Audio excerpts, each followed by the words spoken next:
Dulcie Markham's eyes were an engrossing light blue, complemented by soft blonde curls and bright red lips. "I'd rate her 12 out of 10, said one detective. More than just another beauty, Dulcie became a notorious crime figure in Australian history. She was nicknamed the Angel of Death, or the Black Widow. She was Australia's most beautiful bad woman, and to love her often proved lethal. One crime reporter said Dulcie saw more violence and death than any other woman in Australia's history. So, what exactly did Dulcie see? And can she be blamed for all the destruction that took place around her? I'm Jessie Stevens, and this is True Crime Conversations, a Mamma Mia podcast exploring the world's most notorious crimes by speaking to the people who know the most about them. In this episode, I'm joined by historian and author Leigh Straw, author of Angel of Death, which explores the life of Dulcie Markham. So I want to start on January 11, 1955, where a woman named Dulcie Markham is found in excruciating pain inside her Bondi flat. What kind of injuries has she sustained, and what do we know about what's happened to her? She's sustained pretty horrific injuries. She's got punctured lungs, broken ribs, other broken bones, and as you say, in pretty excruciating pain. There's a number of conflicting stories about it. One of the eyewitnesses had said that she'd been thrown from the second story of the Bondi Flats. Another story was that it was much higher or it was a different area. And there's stories that she was found inside her accommodation and another story that she was outside. But really, it was horrific what she suffered. And what did she tell police had happened to her? What was her story? Very little. She abided by the underworld code of silence. So she didn't name names and she just said simply that she'd fallen down the stairs. But the detectives were, it was pretty obvious that there were more horrific injuries that had been sustained rather than just falling down the stairs. Was she living with anyone, or was there any kind of record of who had been around? Because it is bizarre to just sort of fall down the stairs in your own home when you have injuries like that. It's bizarre, but when you have a reputation like she did, detectives were very much on it. So at the time she had a couple of lovers, but she wasn't in an ongoing relationship at that point. And this notorious figure, who obviously her reputation preceded her, Dulcie, what was that reputation? What did police think about her at that time? Her reputation was nationwide. She had nationwide notoriety. She was known as the Angel of Death. She was also known for a very long career in the violent underworlds of Sydney, Melbourne and Brisbane, and popped up in Perth in 1946 and was quickly shunted back to the eastern states as quick as the police could get her back here. So she's got this pretty notorious reputation, as I say. She also has a reputation as one of the most beautiful women working in organised crime in Australia at that time. What did she look like? Stunning. She was a real eye catcher, which meant that in the early days when she was involved in prostitution, she made a lot of money from it because she had the looks and she also had the services that she could provide. She was a little under 5'5" tall. She had, depending on her mood, she usually had very blonde hair. Sometimes she went brunette if she wanted to change her identity slightly.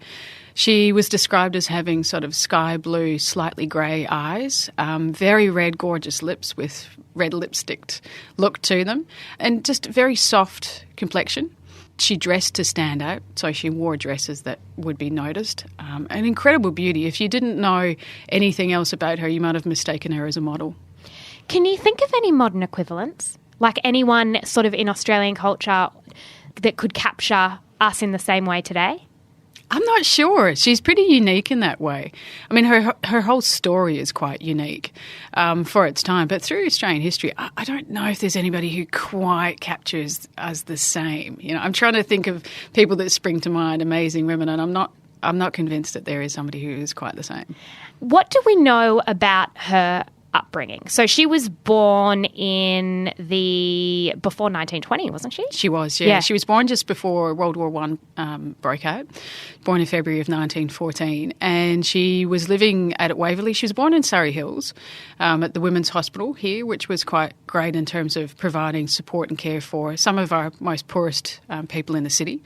And she moved out to Waverley with her parents, and a pretty nondescript upbringing in terms of being a regular school kid.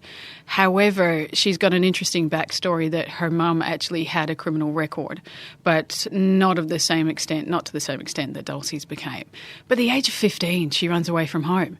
We don't know entirely why. We don't know. She never commented on the exact circumstances, but it seems to be that her parents' marriage broke up. Her mother had another daughter, and that daughter was born to a different father, so there's a bit of dysfunctional family background that's going on there. She runs away at the age of 15 and ends up on the streets of Wooloomooloo and creates a pretty interesting reputation from that point. The world of business is no longer a man's world. Throughout the nation, women hold a majority of office jobs. In many fields, they are far more efficient than men. In most, they are indispensable. Without women today, the nation's work could not be carried on. But the girl who makes as much as $20 a week is the exception, not the rule. The average girl earns approximately $15. And so how does she make money when she's left home and she's a young woman with no qualifications who hasn't finished her education? I mean, what are her options? There's not a lot of options at the time. There's not a lot of work that's even available to women. You know, there's a growing number of factory jobs that are available. Some women are starting to get some office work at the time. You're looking at this being, 1929. And while we sort of say that there were more opportunities for women during and after the war, there's still that pressure on them to basically be at home, get married, have children, and that's a life that you create. So she doesn't have a lot of options. One of the most obvious options to her is that she can actually get work on the streets of Wooloomooloo by becoming a streetwalker, by becoming a street prostitute. Was that very illegal at the time? The thing about street prostitution is there's an element of where it was tolerated by the police officers. They would basically whisk you off the streets and charge you with idle and disorderly. And the idea was that if you had a number of offences and charges against you, you might sort of change your ways. But a lot of the women didn't. What the police officers would do, especially the women police officers, is that they would try and encourage the women working on the streets to get jobs in brothels, because the idea was you had a bit more protection in a brothel. The police could better sort of surveil the area and go through the brothels and check on the inside and what was going on. And there was the idea that the brothel madams would look after you a little bit better. But it's a heavily abusive system that she's working in at the time. So what's the difference? If you're working on a street as a sex worker, I mean, is someone coming and picking you up and then you're going back with them as opposed to there being a sort of residence? It depends on how popular you were. So when there was women who were working on the streets who weren't as popular, weren't as well known, they're in a more dangerous situation. They could be used by various numbers of men, of bludgers, as they were called at the time, that would basically take most of the proceeds of what they'd made and give them a sort of cut of it. But somebody like Dulcie working on the streets, what she faced on those streets is that she could ply her trade, as she would often put it, but she needed the protection of a male as well, somebody who could be nearby, who could look out if she was attacked or threatened or, whatever might come. The difference with that, if you're working on the streets to working in a brothel, is that there's less of a case of you being attacked by a random individual. So if you go to pay for sex in a brothel, you've got to get past the brothel madam, you've got the checks that go with that, and if you've already got a reputation, the brothel madams won't let you in the brothel. But on the streets, you are more vulnerable because there are any number of strangers who might try and ask for your services and you've got no background information whatsoever for them. Now, this might be a silly question, but what was the deal with contraception? So if you're a sex worker at that time, what are you doing to protect yourself? Well, the idea with contraception at the time is it was particularly hard for the women working on the streets because they didn't have the healthcare that went with working in a brothel. The brothels, as they were operating, I guess, in the 1920s and 1930s, is that you actually had health checks with the women. So the women went through the process of getting themselves checked out. There was the concerns about venereal diseases, so this assisted in looking after the women and also the clients. But the women working on the streets didn't have access to that as much.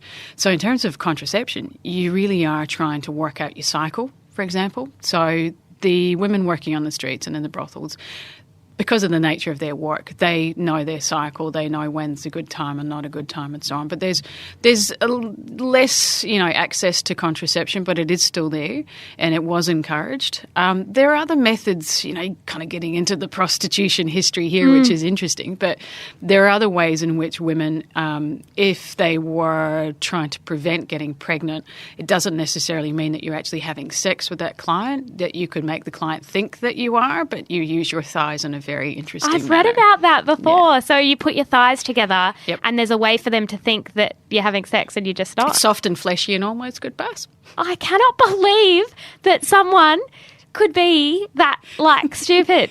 It's also, some of the clients are coming out of pubs and they've had a few drinks. Yeah. Okay? So they're not in the best state anyway.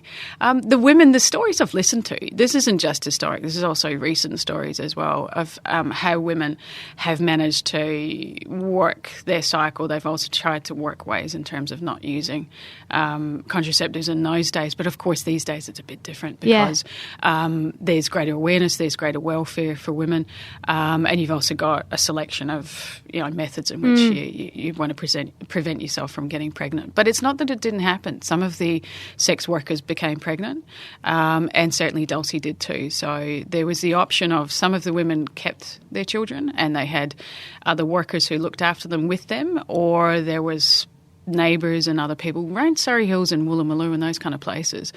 There was a lot of community acceptance of women in prostitution and help that was offered to the women if they had children. But the other options that are there obviously would be adopting the children out, giving the children away and that sort of thing. And Dulcie had quite an interesting relationship with men throughout her life. And, as you say, she was so beautiful and working in sex work that she came across particular types of men. What was that first relationship like? I think it was around 16 or something. Yeah, she met young Scotty McCormack in Wooloomooloo. And Scotty had already been a young offender. He'd been sent off to Gosford Home for Boys, along with Chow Hayes and other young kids that were there who became very well-known criminals in Sydney. And she met Scotty, and there was an understanding that they formed a very close relationship. And I think they were in love. I don't want to get too cynical about these things. I think they were in love.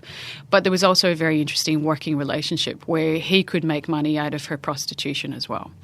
And he was known as a local thief. He was the kind of person that you went to if you wanted to get some knockoff stolen goods and sell them on for more money. He was the guy that you went to.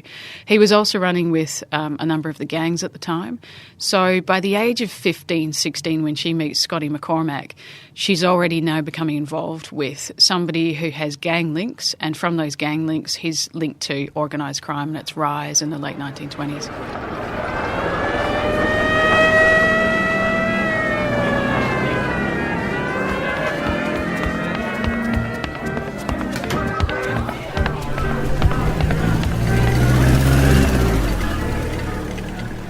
And so they're sort of seeing each other for a while, and then something awful happens to him, doesn't it? Yeah, look, he goes away, he's charged with a number of offences, and he goes away to prison. While he's in prison, another young man by the name of Alfred Dillon, his mum runs a brothel in Haymarket, and Dulcie's one of her workers. He falls in love with Dulcie, and while Scotty's away in prison, he sees this as an opportunity that Dulcie can become his girl. Scotty gets out of prison. And as it was put at the time, he went and reclaimed his property because women were property at the time, particularly sex workers. And Scotty takes up again with Dulcie. And the story is that Alfred wasn't happy about this. There's another side of the story too, that Scotty was also putting a lot of people offside, that he was doing dodgy deals and he was doing other people out of money. When they're walking along, Dulcie and Scotty are walking along in May 1931 along William Street. And Dulcie kisses him goodnight. She's off to the movies, off to the flicks in King's Cross. You've got Scotty walking along the road with a mate as well, and another two young men approach him, one of whom is Alfred Dillon. There's a bit of a scuffle, and Scotty's pushed against a shop door and the glass breaks, and the other two guys, they run off, and Scotty's in a lot of pain, and his friend gets him into a car to get him off to the hospital. Well, as it turns out, he's actually been stabbed with a stiletto. Described at the time, it was quite a long stiletto, and he's been stabbed through the heart. He's got punctured lungs. He's got horrific wounds.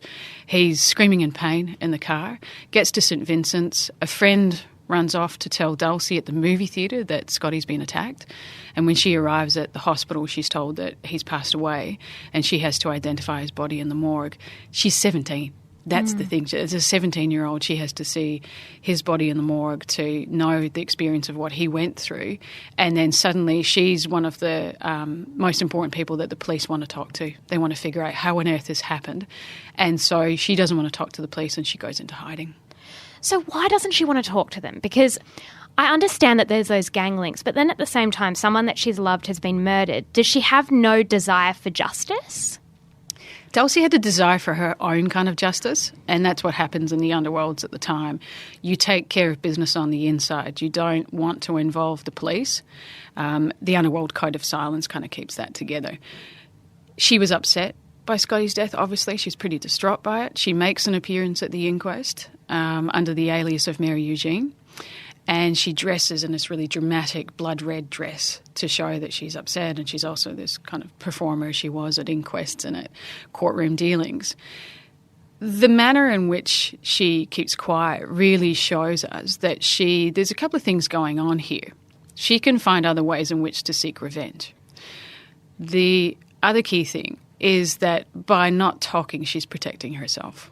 Because you've got to remember that there are those who were involved and implicated in the killing of Scotty McCormack. It's not just Alfred who committed the crime, it's the gang members who also associate with him. So she very carefully has to manoeuvre that kind of underworld violence. And what are the other ways that are available to her to seek revenge? Well, at that time, she's trying to figure it out. At 17, she's very new to the underworld, so she's carefully manoeuvring around those relationships. As it comes to light later on in her career, what she could do is that she could call upon gang members, organised crime figures who could quietly take care of business without bringing in the police, that you then seek revenge by stabbing or shooting, I should say, rival gang members. And would she do that sort of thing herself, or would she have people that would do that for her? Oh, no, Dulcie said she never handled a gun, never sought revenge on anyone.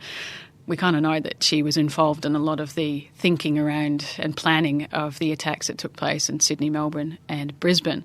She was pretty annoyed that she was depicted as a gangster's mole at the time. That's how the reporters referred to her.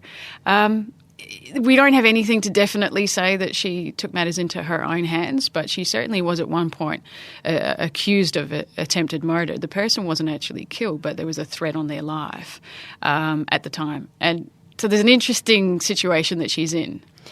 And so she's gone from working on the street to then having someone look after her, and I would imagine taking a portion of the money she makes, to then working in a brothel.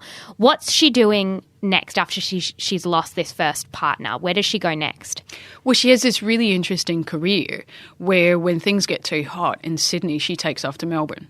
So she heads to Melbourne, she establishes a bit of a reputation around Fitzroy and then St Kilda. She's very well known in St Kilda around Faulkner Street. And when things get hot in Melbourne, she takes off to Brisbane. So she works herself around these three cities. And while she's doing that, she's not only working in prostitution, she's also setting up sly grog shops.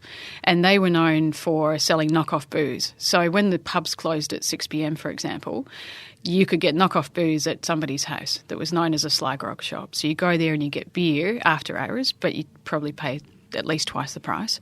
So she's involved in prostitution, selling off knockoff booze, and she then got involved in the world of gambling as well. Very interesting career because she's dabbling in a few of the mainstays of organised crime at the time.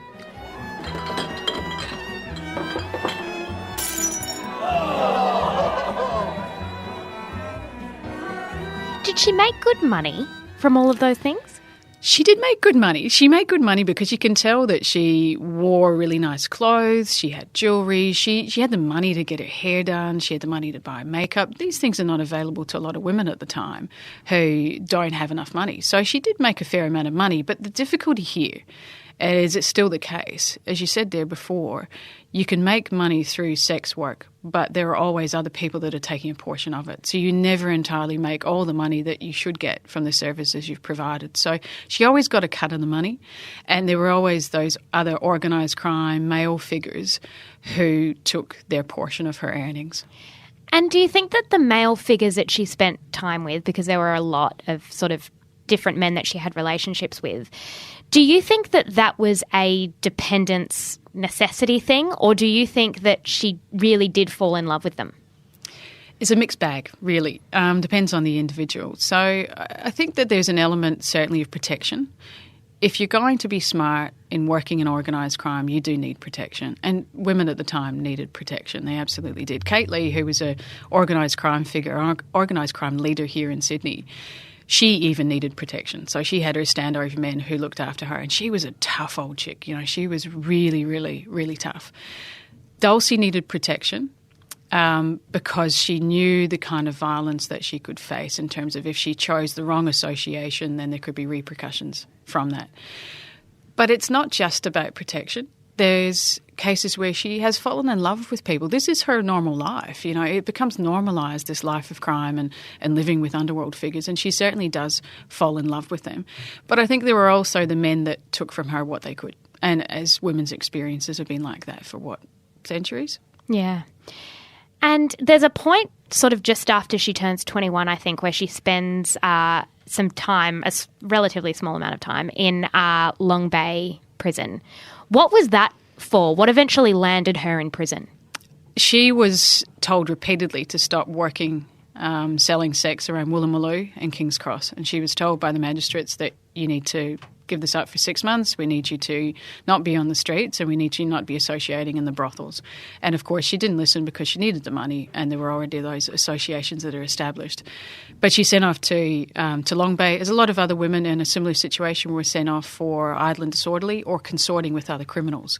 What the New South Wales Police did at the time is that they managed to break up some of the criminal associations by introducing these consorting laws, which meant that, for example, if Dulcie is walking down the street with Nellie Cameron, who was another well-known prostitute, the two of them could be done for consorting, and they face 6 months in prison for it. This offence that she commits is tied to that a little bit, but it's more the idle and disorderly. Get you off the streets, put you in prison, and then the police have one less person to worry about on the streets. Back to her relationship. So she goes from Scott to then I've got like Frank Bowen, Arthur Taplin, I'm not going to be able to pronounce this, Guido Coletti. Guido Coletti. He was a particularly interesting one. Now, she has, I would call it a series of bad luck, but I suppose it's not really bad luck because it was organised crime. So, you know, things aren't going to go so well all the time. But these men, there's these terrible fates that befall them. How much is she responsible, and how much is it just sort of the culture that she happens to be existing in? That's the question, isn't it? Because the press sensationalise her as the angel of death. But as you say, she's involved with organised crime. You know, there's going to be cases where there are killings that take place. That's the nature of organised crime. Rivalry comes out in a very violent way. And the term the Black Widow, which they referred to her, was almost as though it was putting blame on her for the fact that these men were dying, which I thought was interesting. Well, it's the old characterisation, the femme fatale. You know, if you can account for a femme fatale, then it's a woman's problem rather than what's actually going on in the male world. And so she suffered a little bit from that. I mean, if you kind of think of it, she was a bit of a femme fatale. But this idea of her being the angel of death, look, she's there when a number of lovers take their last breath. Guido Coletti in 1939 is dying in her arms in the house in Brom Street in the Loo. And it's interesting that the press then feeds into that. She's the angel of death. There's these men who are dying around her. I guess the reality too, if you look at that in terms of these men who are dying in her arms, we don't have any other comparison really, because she's about the only woman, if not the only woman at the time, who does lose that many lovers, husbands, boyfriends. So she stands out in that respect because the press don't have another woman to go to say, well, Dulcie's had these lovers who've died, you know, either in her arms or she's known them or, you know, she's been in another city when they were killed. But there's not another woman to go to make that comparison. So it was based in some fact as well. Can you tell us what exactly happened to Guido? What what sort of led to his death? Well, Guido's death came probably close to a decade after it should have initially happened, because he was at the centre of the Razor Wars in Sydney from 1927 to 1931. He was a well-known gangster. He liked to kind of think of himself a little bit as like an Al Capone of Sydney, but a very different reputation. When you say the Razor Wars, what were the Razor Wars? So the Razor Wars in Sydney were an example of some of the most violent years in Australian crime history. What you essentially have is that the police are trying to break up these gangs. They're trying to break up the rise of organised crime. There's gun violence, there's shootings, there's open brawls that take place in the streets of eastern Sydney. So the police introduce Pistol Licensing Act laws. Basically says that you need to actually carry with you the permission to have a gun, have a revolver. And it's their way of trying to stamp out violent crime. The thing is that the underworld crooks are smart, so they figure out, well, I can't carry a gun, I'll carry a razor. And a razor is actually a lot easier to conceal from the police. And if the police find a razor on you, you can turn around and say, well, I've been using it to shave. Okay? Isn't that a much more brutal way to kill someone? It's a much more personal way, yes, definitely. Knife violence is a horrific way in which to be attacked or to suffer, to be murdered, if you will, because it's very intimate, it's very close. The same has happened to Scotty, you know. He takes that stiletto through the heart, like that's immediate, that's right at you. A gun gives a bit of distance, so you get a distance from the person to take your aim. So the police, in trying to deal with gun violence, created another avenue for extreme violence, and that razors were used. And so what happened to Guido? So Guido he survives the Razor Wars. He basically is trying to manipulate this ongoing control of crime in Sydney from a lower level, because at the time Caitlin and Tilly Devine are still running the show. And he puts a lot of rival gang members offside through the 1930s. He marries Nellie Cameron, another known prostitute, very popular prostitute. He marries Nellie, but their marriage breaks up. He then, by about the middle of the 1930s, becomes one of Dulcie's lovers. He had known Dulcie when she was with Scotty McCormack, because he was friends with Scotty. So she's had an earlier association with him. And then by 1939, he is with Dulcie. They've decided that they're going to go along to a house party in Brom Street. And he's had an afternoon where he's becoming more and more agitated, because his rival gang members are probably going to be at that house. The story is that he pulled out 2 pistols at a football game that afternoon, didn't shoot them, didn't attack anyone, but he was trying to sort of muster up this idea of himself as still this criminal figure as such. Turns up at the house with Dulcie. She goes off to have a chat with the women at the back of the house, and then there's this complete pandemonium takes place where there's an argument, and in the throes of the violence that's taking place, the punches are thrown, people are scattering, and in the hallway of that house, Guido is shot in the abdomen twice at least. And what happens is that he's crumpled over in pain. Dulcie runs in and he dies in her arms. So basically he dies because of gang violence and gang rivalry.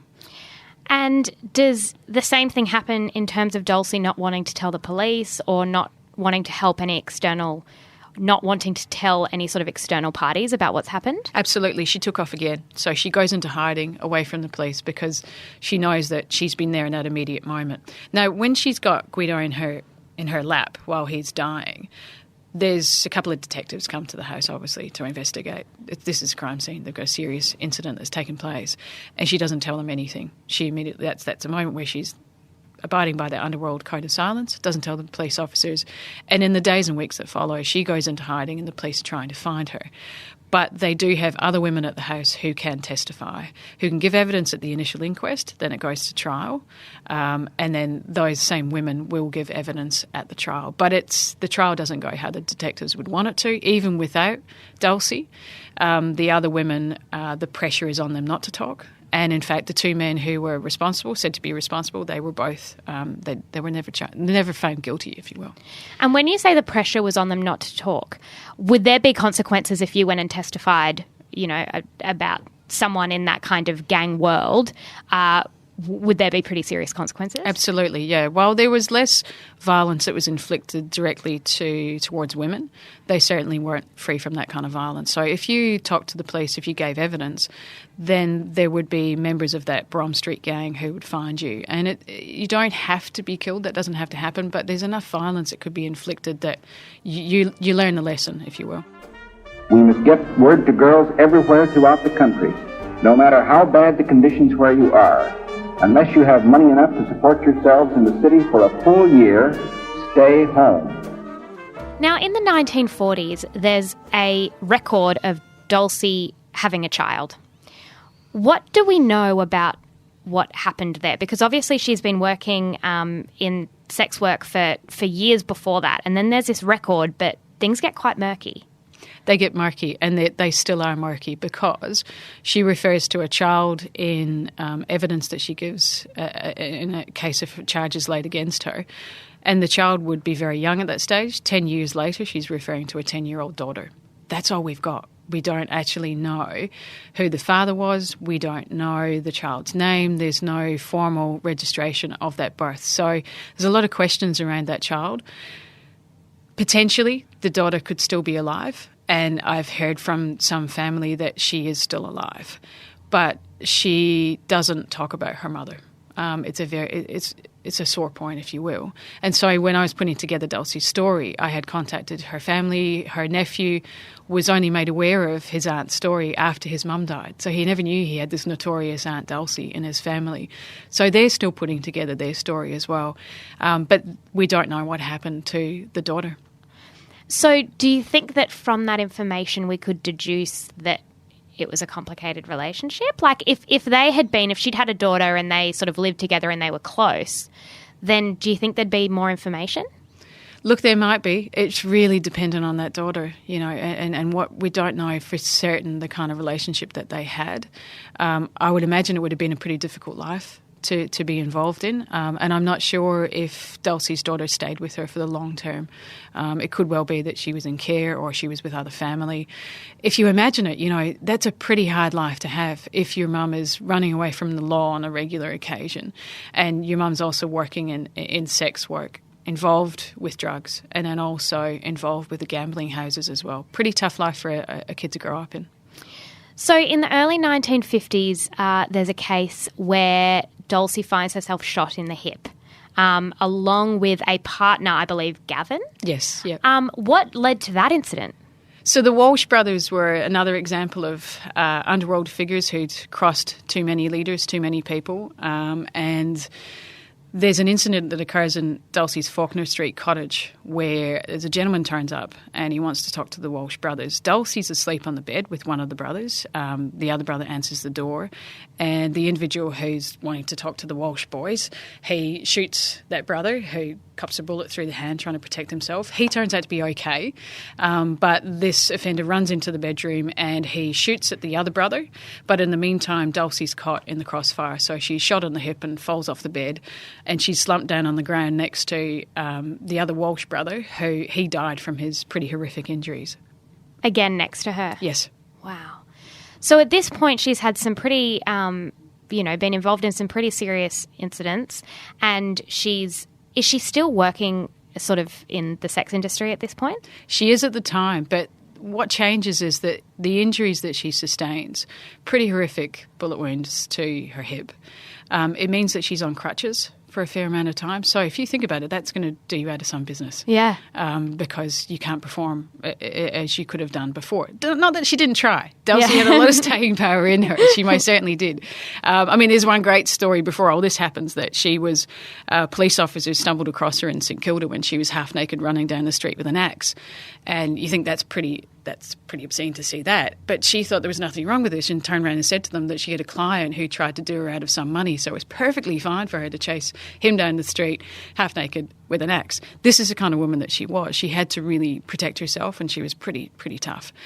But going back to 1951 when she's been shot and her work afterwards, it was hard for her to keep up that work. She did continue in prostitution, but not to the same extent, because even after she hasn't got the crutch, she has a limp, And so she's known as Limping Dulcie on the street. So it has a dramatic physical impact on her.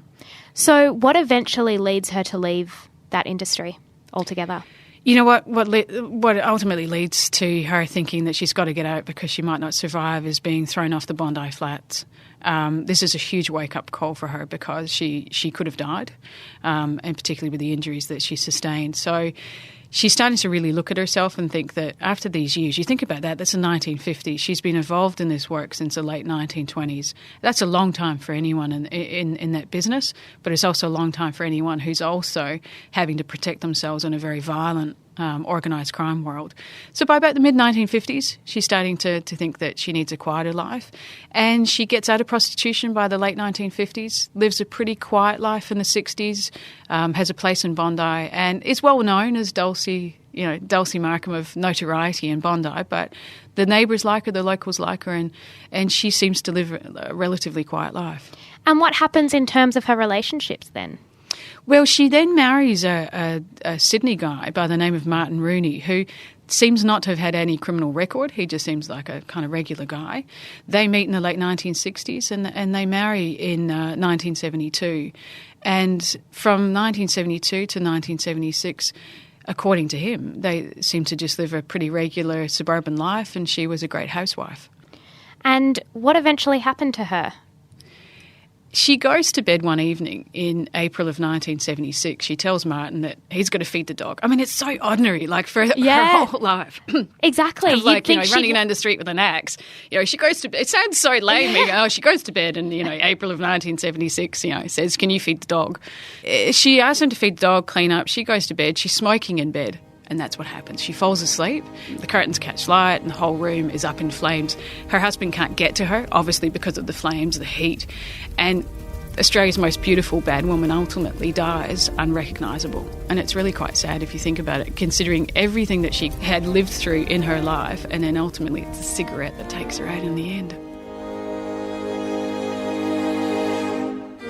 And finally, do you think Angel of Death is a fair assessment of her life? Do you think? I think she would have liked it. Yeah. I think she liked the drama of it. She liked the entertainment value. I think that's certainly something that made her smile at the time, gave her notoriety, which she did seek that notoriety as well. She liked the element of being turned into a celebrity figure, though she's criminal. You're a criminal celebrity. I think that she would probably appreciate it. You know what she'd appreciate is the fact that somebody's telling her story, because we've talked a lot about Kate Leigh and Tilly Devine and other leading figures at the time, and I'm pretty sure Dulcie would be sort of at the background shouting and standing and waving, saying, I'm here too, and I'm more beautiful than these birds anyway. That's very true. Thank you so much for speaking to us today. I really enjoyed it, and it's a fantastic book. It's so insightful and gives you such a great sort of window into life at that time in Australia, which was just so different. Absolutely. Yeah. Thank you. It's been wonderful. You can buy Leigh Straw's new book, Angel of Death, via the link in our show notes or at any good bookstore. True Crime Conversations is a Mamma Mia podcast. Our senior producer and editor is Elise Cooper. If you liked this episode, then be sure to leave a review on Apple Podcasts, Spotify, or wherever you listen.